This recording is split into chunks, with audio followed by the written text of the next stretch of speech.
everyone, welcome to the second class of our Linux course. And first of all, I want to apologize for uploading this video on late. I was kind of ill because of fever and food poisoning. So whatever, let's start. And in this class, we'll be talking about how to install a Linux system. So as I've said before, I'll be preferring an Arch-based system and as I am using Bingle Boot, I will be installing Bingle Boot in this scenario. But I will show you some ways how you can make it easier to install other systems by following this guideline. Uh, so, so what you have to do is first of all download the Bingle Boot ISO, which you can is available on projectbingle.com. You should choose this one source force, and basically these two button doesn't work right now. These two work, but I don't know why they are unavailable right now. But you can people take this as a very slower option. I mean, source force is kind of slower on download speed. So you can choose post torrent if you are preferring a torrent solution. um, just type Bingle Boot and click enter. As Bingle Boot, you can just download the torrent from here. You can use the magnet, but be aware of downloading from the hybrid options. You should be checking uh, their warning. I mean, they have put it in warning here. Says to support between V1 and 2 protocol is not well spread out here, so we find that you still use V1 like the torrent column. But if you don't like Bingle Boot for any reason, I like it for its minimal and simple, easy to use, and the screen interface that they've got. But you can install other Arch-based system like Arch Linux, which I prefer. There is Archcraft. You can try any of these Arch-based systems because I'll show you why they are kind of similar. Then what's next? Then we'll need a virtualization system. We'll be using this VMware. So let's see how you can download VMware workstation. Okay, so let's open it in new tab because I got to show you something on that tab also. So you can see a lot of product overview. We are going to download this. So for downloading from the Broadcom official website, Broadcom is the owner of VMware. Uh, so we got to open an account here, but I have opened already have an account, but I'm not going to log in. Neither I'm going to make this video lengthy, but seeing how to create an account. And another option is you can download VMware Workstation's latest version from TechSpot. They're pretty much a trusted source for this kinds of software. I mean, I have never faced any issues, but it's up to you from where you want to download and how. Okay, so I have already downloaded the ISO and it's here. So we're going to install Bengal boot on this system. So here's it's an older version. The new version may look a little bit of different, but the steps are same. Okay, so I'm choosing the ISO system. I mean ISO path and then Linux. Choose Linux. By default, it will be Microsoft Windows, but choose Linux, and I prefer to choose Handle Linux 6.x kernel 64-bit.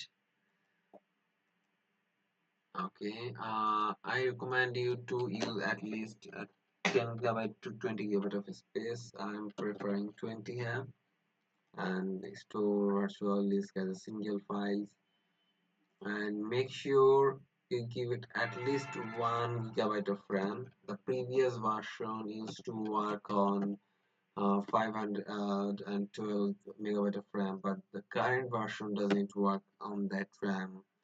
So you may face issues for making the things faster. Okay, so it doesn't matter a lot. So it's fine, I guess. So let's click on finish. There is something special on this Bengal boot, which is also available on Arco Linux, I guess. There's copy to RAM options, which enables you to copy the whole system on the RAM and use it with even after ejecting the USB. Let me explain.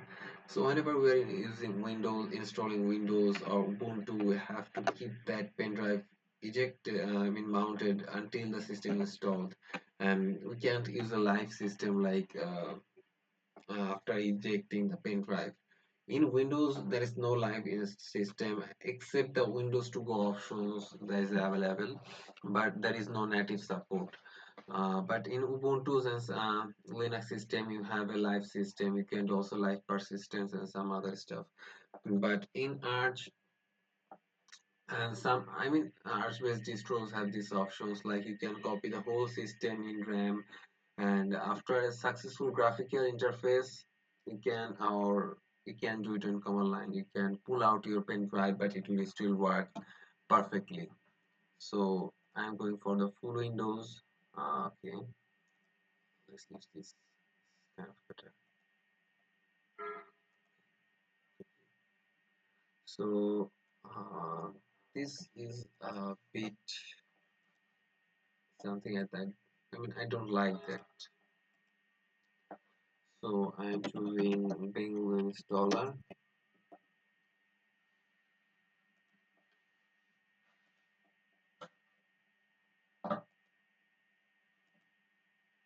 Okay, now it looks much better. So I'm choosing the default options. Okay, so here's the most critical part. If you in this VMware, there is no other system installed, so I can just basically do this one. So what's the difference is making in the BIOS system? Bengal boot is not still enabled in the secure what's that called, secure boot. If it doesn't work in secure boot enabled device, you have to turn that off and install this one, this Bengal boot system. So basically you will be using the UEFI mode if you want to dual boot or that kind of thing. But in here you can just do erase disk and install, which is pretty straightforward, but I'm going to show it in difficult way. Suppose you want to dual boot, what you will be doing in that case. So let me just give you an idea. Then you'll be see here an EFI directory, something like this. Okay. Let's create a disk. I'm just okay. So I'm choosing ext4 as a file system. You can choose any one. I used to prefer XFS when I was using a hard disk. HDD. HDD. So I used to choose that XFS, but I would recommend you to use stick with ext4 or PTRF. If it's just your preference. Okay, so let's create it. Now we'll be creating an EFI partition. So let's choose FAT32. We'll be choosing, okay, something that I have missed in this section is that mount point. It will be the root directory. It will be this. Okay, and here in this scenario, the file system will mount it on the boot EFI. There is no boot EFI because it will be like this because we are using a BIOS system, not UEFI. So, and you will be clicking here on the boot. Okay, so it will boot the system in UEFI. Okay, so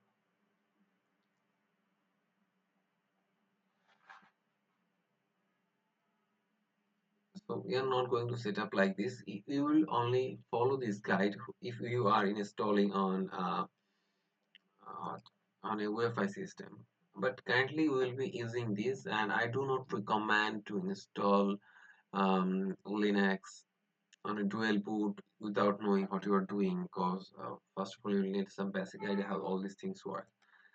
So just choose a name. I will be choosing Linux guy.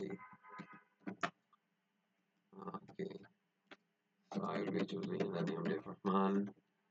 Same goes here, same goes here, same goes here. I will be choosing it's the same account for administrator account. It is not recommended to kindly choose a different password here. As this is just a demo, I am skipping this part. Okay, so just press install and you have to wait, and it's just some useless slides going on. Okay.